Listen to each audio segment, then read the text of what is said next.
I got as close as I could without going to jail for trespassing. He just said, "You gotta leave." So this week, I was assigned to go out and speak to the Bishop Lamor Whitehead. Very, very colorful and individual who the Post has covered in the past.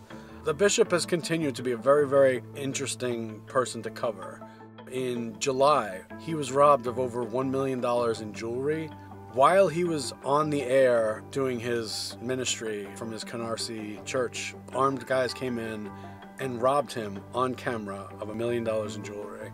That was a few months ago, and now he's back in the news, and this time he's the one being charged. He's being charged with scamming his own parishioners out of $90,000, which he went and spent on luxury goods for himself, allegedly. He's also being charged with extortion. It's alleged that he got $5,000 from a subject and then went back and asked him for a $500,000 loan in exchange for favorable treatment in some proceeding or something. And he's also being charged with making a materially false statement to the FBI. These were all federal charges, by the way. This isn't, state or local. So after his arraignment, where he came out with his lawyer, he didn't say anything. His lawyer basically said that, they were going to fight all these charges and that he's innocent. And he didn't make any statements at all or answer any questions. So I was then assigned to go to his home in Paramus, New Jersey, to see if we could arrange to sit down and talk about some of this stuff. And as I was sitting there out in front of his house waiting for my photographer, this guy comes out of the house and he means business. And as I opened the door and I said, "Hi, I'm Kevin," he just said, "You gotta leave." That was him.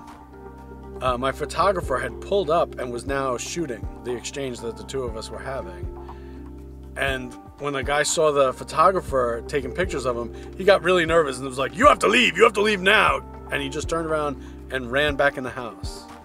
Right after he ran back inside, he must have called the Paramus police department, because two marked cars from the Paramus PD showed up, and I had to explain to him what we were doing there.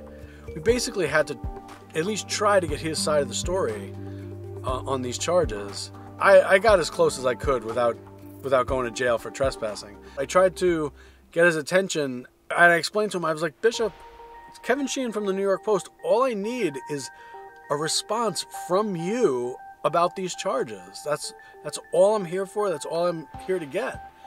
And he just emphatically said, "Not guilty, okay? My response to the charges, I'm not guilty." That was the best he would do. I mean, I couldn't get much more than, he was answering the charges with "not guilty." That was my latest interaction with the bishop. And we're going to have to now go through the federal court case and see, what evidence they're bringing forward in these charges.